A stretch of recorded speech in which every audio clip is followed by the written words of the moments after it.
It's DJ Swerve on Kiss. Welcome to the show, Mr. Black and Yellow, aka Wiz Khalifa in the building. It's great to have you in, man. Hey, great to be here. How's London treating you? Awesome so far. First time over, right? First shows you've been doing over here? First performances here. First time being able to see the Taylor gang out this thing. Yeah. It's awesome. How the show's been going? Really good. The first one sold out in 20 minutes back in January. Yeah. So wow. They've been ready. And we got another one tonight, and everything's going good. So you've been doing a lot of shows over in the States and the US. From what you've seen of the UK, is there much difference between the crowds, like how they react to certain tunes? No, there's not. Exactly the same, universal? Yeah, it's really universal. They're getting it, you know what I'm saying? That's what's really important, they understand it. I mean, obviously you're not a brand new artist. We're going to touch on like the Wiz Khalifa history. Really, Black and Yellow is the one that did it for you and launched you globally. Yeah. When you were putting that together, Stargate produced it, right? Yep. Did you know straight away, like, this is something special? Nah. Oh, for real? Nah. When I did it, I was just doing it. You know, it was a fun song. It was like one of the songs out of the batch that we had done. And then, you know, down the line, when it came time to pick the single, that was my favorite one. So I was like, we'll go with that. So you didn't have any, like, premonition that, yeah, this is going to be the one. It's just another single. We're just grinding it out in the studio. Yeah. You're in grind mode, banging them out. Man. That's how hard work happens, man. Do you ever get feelings when you're working on songs? You think, oh, I'm really, really feeling this one, or literally? Nah, I feel like you got to keep going, you know? You can't put it all on one song. And if the song is there, then it's there. You know what I'm saying? And that one was totally there. Is that come out from the grind that you've put in putting together a lot of material up to this point in terms of mixtapes and stuff? Because you've been extremely prolific when it comes to like work rate. You have to have a certain mindset to get this amount of work out. It's just me wanting to work, you know? I wake up and I want to get stuff done. Or when I'm in the studio, you know, I have certain expectations for myself to get stuff done. And I've been working for such a long time, so my process is, it takes a lot, but it's a little bit, you know, more effortless now, because I could just go in and do what I do instead of, you know, before where I was sort of building this formula. Now I'm in it, I'm changing and, you know, modifying it and making it better, but at the same time, I kind of, you know what works for me while I'm in the studio. Because people may be forgiven in thinking that you're a brand new artist on the scene, but you kind of started, was it around 2005, 2006? Yeah, that's when I dropped like my first couple mixtapes in 2005. We could date back to then. Yeah. Yeah, that was when I dropped Prince of the City. I was in 11th grade, and ever since then, you know, I've been going. But I still consider myself new because my mainstream success is very, you know, brand new to people. I mean, you kind of came up on my radar with the Say Yeah track, which was a dope record. And it was one of those ones that, you know, kind of broke through, and I was like, yeah, I know this guy. Yep. That did what it did, and that was just another example of me, you know, doing what I do as far as being creative and trying new things, you know, and that was cool. The whole Warner situation didn't really work out where they were pushing that song, and it could have done a lot of different things. Yeah. But we're here where we're at now because of, you know, this is where we're supposed to be. You know, I feel like that one wasn't supposed to be it. Yeah, kind of like fate. There was the timing wasn't quite right, and the situation wasn't quite right. It was good to get me out there and let people know. And then, you know, a couple years later, when people start hearing my the new single Black and Yellow, they're like, oh, this is dude from back then. Exactly. Yeah. Totally. Yeah. I noticed, you know, you were on a cover of Double XL magazine, you know, fairly recently, and they're saying like, you know, guys to watch. And a lot of times it can be a bit of a curse. You know, like, you know, with the video games, like with Madden and stuff like that, the star that's on the front of that, something happens to them and it doesn't quite work. But it's really good to see you come through, and I think particularly you and J. Cole have come through on that. How did you feel when like the magazines and the press pick up and just say, look, this is the guy you need to watch? Did you feel pressure, or did you just think, yeah? Nah, it doesn't. I don't feel any pressure at all. I feel it's cool, you know, to get the recognition, but at the end of the day, I still gotta keep working and doing what I've been doing for them to notice me. You know, I can't stop and be like, all these dudes notice me now, so I'm good.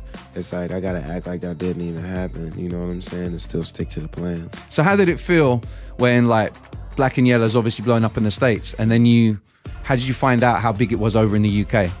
I found out how big it was over here when the international department at the label started being like, oh, you gotta do international press. I'm like, oh, so it's popping over there? They're like, yeah, it is. You know, so it's good. When my schedule fills up, that's how I know things are working. Yeah, I mean, you're all over UK radio at the moment. Yeah, I mean, definitely. I heard. So. You got Black and Yellow, you got Roll Up, Bright Lights, Bigger City, smashing it on that version. That's another big record with the station as well. Yeah. And now Tiny Temper. Yeah. Collaboration with him. Yeah. Dang, I am on a lot of songs. I'll tell you about it. I know when I'm looking at my playlist for the shows, I'm like, oh, there's Wiz, there's Wiz, there's Wiz, there's Wiz, there's Wiz. Yeah, we spread them out, man. What was it like working with Tiny Temper? I actually didn't get to get in the studio with him yet. I recorded that hook when I was in the studio with Stargate. Yeah. And they flipped it, made a beat around it. I think they sold the original beat. So they made a beat around that hook and then put Tiny on it. And it was just a smash. You know? Yeah. I love the song and love what he's doing and his movement. You know what I'm saying? He's a real positive dude. So when was the first time that you actually heard about Tiny Temper? Because obviously he's doing big things over in the US at the moment. Yeah. I heard his name a little bit, you know, but I didn't know where he was from or what he was doing. And then when I heard that Stargate wanted to do, you know what I'm saying, mix us up together, I was like, oh, all right, cool.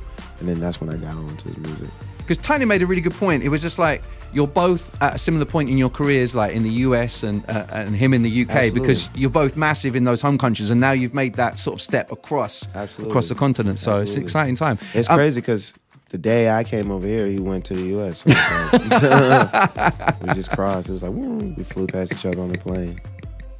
So you've done a few collaborations. One of the things that I really liked the sound of was when you worked with Snoop Dogg on the Black and Yellow remix. Yeah, thanks. Me and Snoop, we got a bunch of stuff together. We're actually working on a movie. It's called High School. We just started filming it last week too. We're almost done. We got like 2 more weeks of filming. But yeah, that's my dude, man. That's the big homie, and he's showing me a lot. But he also, you know, respects me and respects my game and what I bring to the game. So, you know, we're like a great team. Was he one of those idols that you had that you were looking up to when you were coming through? Biggest idol of mine, him and Cameron. You know, those 2 dudes, I look up to them the most. And were you having to pinch yourself when you were doing the video, like with the G mix of Black and Yellow? Or was it just like, yeah, it was actually cool. I felt like I already knew him before me and him even talked. Yeah, I've seen him mention me on the website because his son's like a big fan of mine. And you know, Snoop, he likes to stay current, so he asks his kids, he's like, "Yo, who's hot?"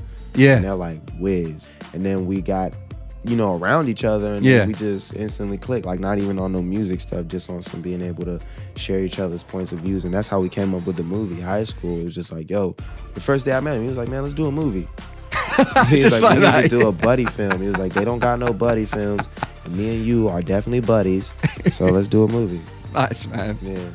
Co-signing already, man. Yeah, absolutely. So Roll Up, that was like another one of my favorite cuts from the album. I was like, this has got to be a single. Yeah, see the video. The video is amazing. Yeah, thanks. Cass is in there. Yep. Who made the call? That's a great call.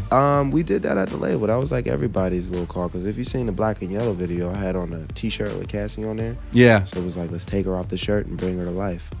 And it was kind of tight, yeah. That's a good look, man. Yeah, it was a real good look. And me and a lot of her people around, like, she's been coming to our circuit for a long time, so it was kind of easy to get in contact with her.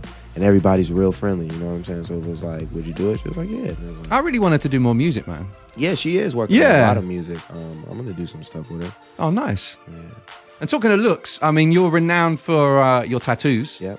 What was your first tattoo that you had? It was the group name that I was in at that time.